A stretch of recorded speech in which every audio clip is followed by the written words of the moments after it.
अस्सलाम वालेकुम नाजरीन, मैं हूं आपका मेज़बान शाहबाज हैदर और आप देख रहे हो वर्ल्ड न्यूज़। नाजरीन, इस वक्त हम मौजूद है चैम्बर ऑफ कॉमर्स लाहौर में और मेरे साथ मौजूद है अलियास मजीद शेख साहब और राना निसार साहब जो कि ईसी मेंबर हैं। और मैं आज क्योंकि जैसा कि आपको मालूम है कि रिकाउंटिंग का सिलसिला जो होना था वो हो चुका है और एक बार फिर राना निसार साहब मौजूद हैं, तो हम अपने इदारे की तरफ से पूरे लाहौर की जानिब से जनाब इनकी मोहब्बतें जो हैं, जो इनसे प्यार करते हैं, वो फिर एक बार सामने आ गई कि जो रिकाउंटिंग हुई है उसमें फिर एक बार फिर ये विनर हुए। तो अलियास मजीद साहब से हम बात करते हैं। सर, क्या कहेंगे इस हवाले से आप? देखिए जी, मैं इस वक्त पीबीजी का फाउंडर मेंबर हूँ। यहाँ मैं बात करूँगा ऐसे न्यूट्रल। देखिए, रिकाउंटिंग में अगर 10, 20, 50 वोटों का फ़र्क हो तो निकल सकता है, लेकिन ये जो ग्रुप है पीबीजी, प्याफ और प्रोग्रेसिव, इन्होंने ऐसा 50% ज़्यादा वोट लिए हैं। या मैं मिसाल दूंगा, जैसा एक एमएनए के हल्के में वोट 3000 कास्ट हो तो एक पार्टी उसमें वोट ले 3 लाख, दूसरी पार्टी ले 2 लाख, तो 1 लाख का वोट कैसे फ़र्क निकल सकता था? आज रिकाउंटिंग में कोई फ़र्क नहीं निकला, कोई फ़र्क नहीं निकला। 2, 4, 10 वोटों का अगर वो निकल भी गया तो क्या है? अच्छा, वो भी सर देखिए, बात सुने, मैं यहाँ ना अपोजिशन को मशवरा दूंगा कि बजाय इसके कि वो चैम्बर का टाइम ज़ाया करें, चैम्बर में आके जो बिजनेसमैनों का एक खूबसूरत अदारा है जिसका रात दिन काम ही एक है, बिज़नेस के लिए काम करना, अपनी हार खुशी खुशी तस्लीम करें और वो उन चीज़ों के ऊपर जिस वजह से इनको शिकस्त मिली है उस पर वो उसका सदेबाब करे, फिर इलेक्शन होगा, मुकाबले में आ जाएँ। इस तरह ये तो कोई तरीक़ाकार है ना। कभी इस्लामाबाद जाके इतनी बड़ी असलियत से जीते हैं, यानी कि इन्होंने उनसे वोट लिया 1.5 गुना ज़्यादा। जैसे मैंने अगर 2 लाख इन्होंने लिया तो 3 लाख इन्होंने लिया, तो कैसे फ़र्क निकल सकता था? ये मैंने एमएनए की मिसाल दी है एक हल्के की। तो इस वाले से इनको बजाय इसके कि एक अदारे का टाइम ज़ाया करे और पूरे अदारे जो देखिए बिज़नेस कम्यूनिटी है, बिज़नेस कम्यूनिटी बहुत समझदार है, वो हर चीज़ गौर से देख रही होती है। क्योंकि ये जो अदारा है ना, इसमें इंडस्ट्रियलिस्ट हैं और वो लोग हैं जिनके ऊपर हज़ारों लोग उनके नीचे काम करते हैं। इस तरह एक एक वोट कीमती है। ये ऐसा नहीं है कि हम इनकी आंखों में कोई मिर्चें डाल के वोट ले लें, ऐसा नहीं होता। वो देख रहे हैं कौन बेहतर कारकर्दगी करेगा। हाँ, और ये इनको चाहिए कि अपनी जो कोताहियाँ हैं उनको ठीक करके दोबारा फिर इलेक्शन में आए।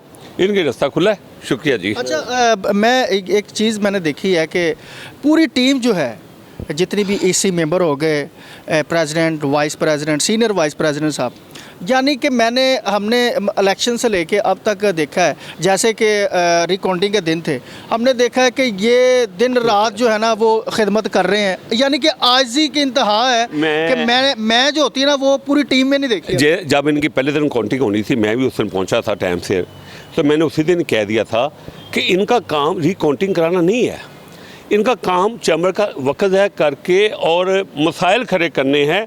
किसी तरीके से कोई नुक्ता इनके ऊपर कानूनी निकल आए जिससे जाके ये स्टे ले लें। इनका मकसद ये है, क्योंकि इनको भी नज़र आ रहा है कि इतने बहुत जहाँ 1.5 गुना, जहाँ एक सिंगल, यहाँ 2000 वोट, कहाँ 3000 वोट, मिसाल दे रहा हूँ, तो फ़र्क कैसे निकल सकता है? 50% का फ़र्क नहीं निकल सकता।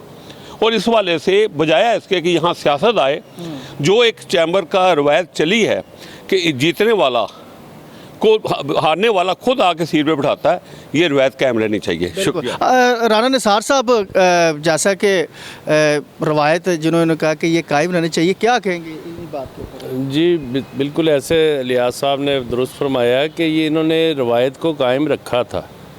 कॉरपोरेट वाले दिन भी और एसोसिएट वाले दिन इन्होंने मुबारकबाद दी है। इनकी लीडरशिप ने, सब ने मुबारकबाद दी है और रिज़ल्ट तस्लीम करके गए हैं। इनका अपना जो मॉनिटर कर रहा था ज़िशान खलील, वो जो ऑब्ज़र्वर था, वो मेरा ख़्याल है रात 11 बजे तक, 12 बजे तक यहाँ पे ही था और उसने एक एक वोट ऑब्ज़र्व किया। मैं नहीं समझता कि ये जो आप इतराज़ात ये उठा रहे हैं, ये इनको उस वक़्त अगर कोई ऐसी चीज़ नज़र आई थी बेज़ाब्त की, जो कि मैं समझता हूँ कोई भी नहीं था। बड़ा साफ़ और शफाफ इलेक्शन हुआ है चैम्बर की हिस्ट्री में। इनको पता होना चाहिए, इन्होंने बहुत सारे इलेक्शन लड़े हैं, हारने वाले ग्रुप ने, जीतने वालों ने भी लड़े हैं। इनको पता है कि ये क्या करते रहे हैं।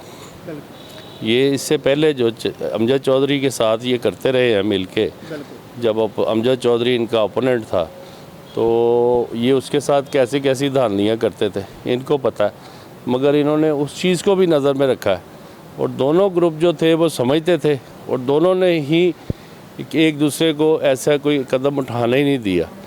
और इलेक्शन कमीशन पहली दफ़ा हुआ कि दो उनके थे और ऑब्ज़र्वर भी जो था वो जो मॉनिटर कर रहा था इलेक्शन प्रोसेस को वो भी इनका था, फिर प्रेसिडेंट भी इनका था और इन्होंने हर चीज़ को बांधा हुआ था। अच्छा सर, मैं एक अहम सवाल समझ ले, लास्ट मेरा क्वेश्चन है और बड़ा अहम क्वेश्चन है।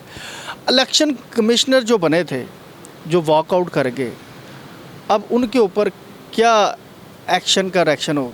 देखें, मैं समझता हूँ ये इलेक्शन कमीशन का जो होता है ना, ये बड़ा ज़िम्मेदाराना होता है, ये कोई मामूली बात नहीं है।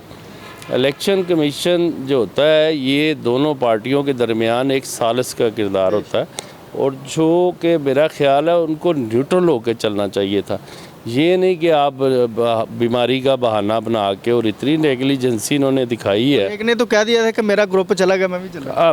मैं समझता हूँ कि जो नसरुल्लाह मुग़ल साहब थे, उन्होंने जब इससे पहले इलेक्शन कैंपेन में थे और जब से वो इलेक्शन कमीशन मुकर्रर हुए हैं उसके बाद वो कैंपेन में कहीं नज़र नहीं आए।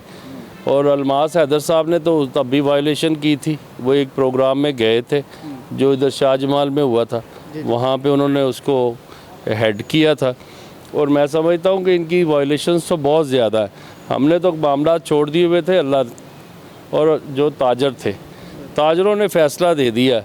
जो आवाम का जम्मे गफ़ीर यहाँ पे आया हिस्ट्री में, 101 साल की हिस्ट्री में, इतना ताजर नहीं निकला। मेरा ख्याल है कि अगर कोई सही मायनों में अगर ये चूचू का मुरब्बा ना होता, ये जो अलाइंस था PAF और LBF, तो इनको समझ आ जानी चाहिए थी कि इतने एक्सपीरियंस लोग थे और मगर इनकी जो इस हवाले से जो इनकी गुफ्तगू है वो मैं समझता हूँ कि बहुत ही नामुनासिब है।